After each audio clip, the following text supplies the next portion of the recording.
Aujourd'hui, une idée revient tout le temps. Si tu ne fais rien avec ton argent, tu perds. Avec l'inflation, tout augmente. Donc, garder de l'épargne inactive devient presque insupportable pour beaucoup de gens. Résultat, la solution paraît évidente. Il faut placer son argent, le faire travailler, même si ça passe par des intérêts. Livret A, assurance vie, compte rémunéré, c'est devenu un réflexe. Mais il y a une question que presque personne ne pose clairement. Est-ce que la peur de perdre de la valeur peut transformer une chose interdite en chose acceptable? Parce qu'à partir de là, on parle plus seulement d'économie. On parle de ce qui rend une pratique licite ou illicite. Et c'est là que le sujet commence vraiment. Le riba, c'est-à-dire l'intérêt sur un prêt, est interdit dans le Coran et la Sunna. Et cette interdiction ne dépend pas de ton intention. Que tu veuilles t'enrichir ou simplement protéger ton épargne, ça ne change pas la règle. Ce qui compte, c'est pas seulement pourquoi on fait une chose, mais ce que cette chose est en elle-même. Maintenant, posons-nous la vraie question. Quand on met notre argent sur un livret ou une assurance vie classique, qu'est-ce qu'on fait réellement? On pense simplement placer notre épargne. Mais en réalité, on prête notre argent à une banque qui nous garantit un rendement. Même si ce rendement est relativement faible,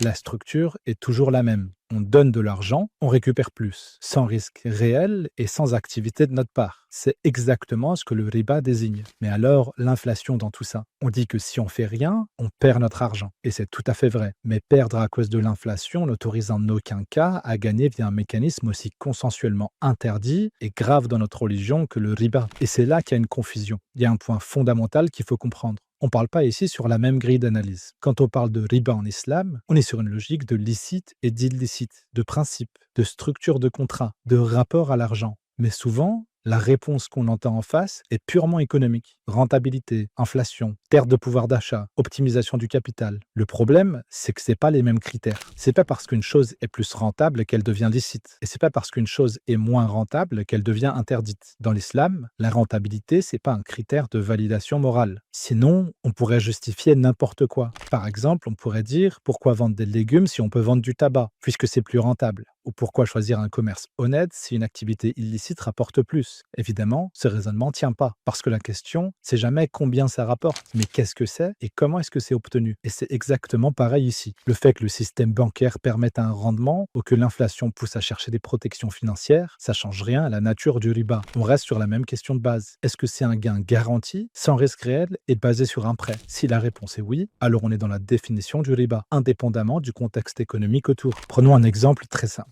Imagine que tu sois dans un jeu. Soit tu perds un peu d'argent, soit tu utilises une règle injuste pour gagner. Est-ce que le fait de perdre rend la règle injuste ou la triche acceptable?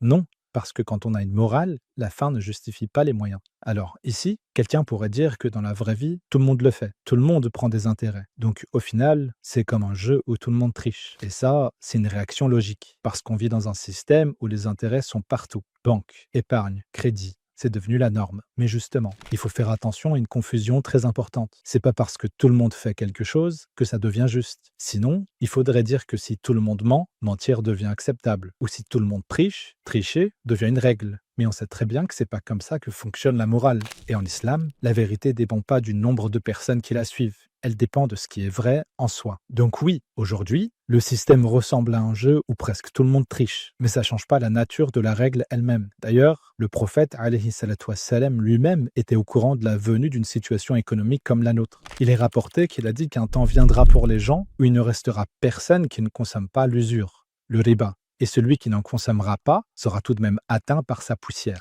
Et ce point est très important à comprendre. Ce hadith vient pas introduire une dérogation, ni dire que le riba deviendrait permis dans ce contexte. Au contraire, il décrit l'ampleur de sa généralisation, jusqu'à devenir presque inévitable dans les interactions économiques. Mais il ne change jamais le hukm, le jugement de base. Le fait que quelque chose devienne répandu, difficile à éviter ou structurel dans un système, le rend pas licite pour autant. Ça montre juste une réalité sociale et économique, mais pas une transformation de la règle religieuse. Donc ce qu'on voit aujourd'hui, c'est pas une exception qui rendrait le riba acceptable, mais plutôt une confirmation de sa prédominance dans les systèmes modernes, tout en laissant intacte son interdiction de principe. C'est comme si on rentrait dans un jeu où tout le monde utilise une mécanique injuste. Et nous, on sait qu'elle est injuste. Alors on a deux choix. Soit on s'aligne sur le système, ou alors on reste fidèle à nos principes, même si c'est plus difficile. Et c'est exactement ça, l'éthique. Maintenant, il faut aussi être honnête avec les gens. Oui, refuser les intérêts aujourd'hui, c'est pas toujours le choix le plus facile. On peut avoir l'impression de passer à côté, de voir notre argent stagner pendant que d'autres optimisent. Mais en réalité, on fait juste un arbitrage différent. On refuse un gain facile pour rester cohérent avec un principe.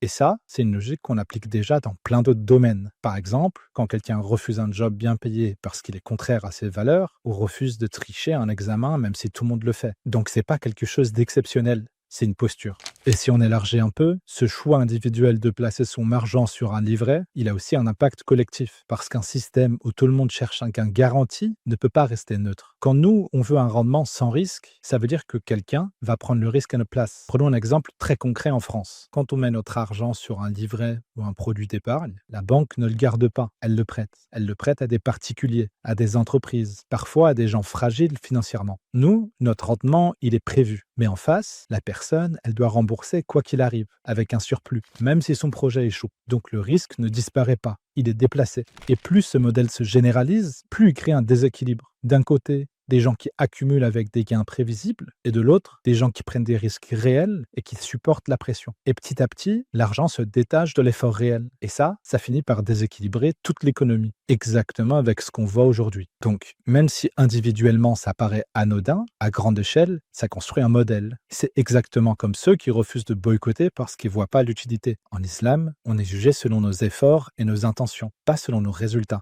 Très bien. Maintenant, la vraie question reste, comment faire concrètement pour pas voir son argent se dégrader? Déjà, il faut accepter une réalité. Oui, garder de l'argent liquide fait perdre en valeur avec le temps. Et parfois, ne pas gagner est un choix assumé quand l'alternative pose problème. Mais selon nous, chez Mizen, la meilleure solution, c'est de changer de logique. Au lieu de chercher un rendement garanti, on va chercher un rendement lié à quelque chose de réel. Investir dans un projet, dans un commerce, dans de l'immobilier ou une activité. Là, notre gain dépend d'un résultat concret et pas juste du temps qui passe. On a aussi des modèles conformes à l'éthique islamique, comme la murabaha, la musharaka ou la mudaraba. Dans ces cas-là, le gain est lié à une transaction ou un partenariat réel, pas simplement au temps qui passe. Ici, on gagne si quelque chose de réel fonctionne. À long terme, beaucoup utilisent aussi des actifs tangibles comme de l'or ou des biens réels, pas pour gagner sans aucun risque, mais pour préserver la valeur dans le temps. L'inflation, c'est un vrai problème, mais elle ne change pas la nature des choses. Le riba n'est pas interdit seulement à cause de ses conséquences, mais à cause de ce qu'il est. Ce qu'il faut vraiment comprendre de cette vidéo, c'est que ce débat, il date pas d'hier. Les savants musulmans connaissaient déjà les questions de perte de valeur de la monnaie, de difficultés économiques et de contextes compliqués. Malgré ça, aucun n'a considéré que l'inflation rendait le riba licite, parce qu'en islam, les règles ne reposent pas uniquement sur des calculs économiques ou sur ce qui paraît rentable à une époque donnée. On a des principes, des fondements juridiques, une méthodologie précise dans la manière de déduire des jugements.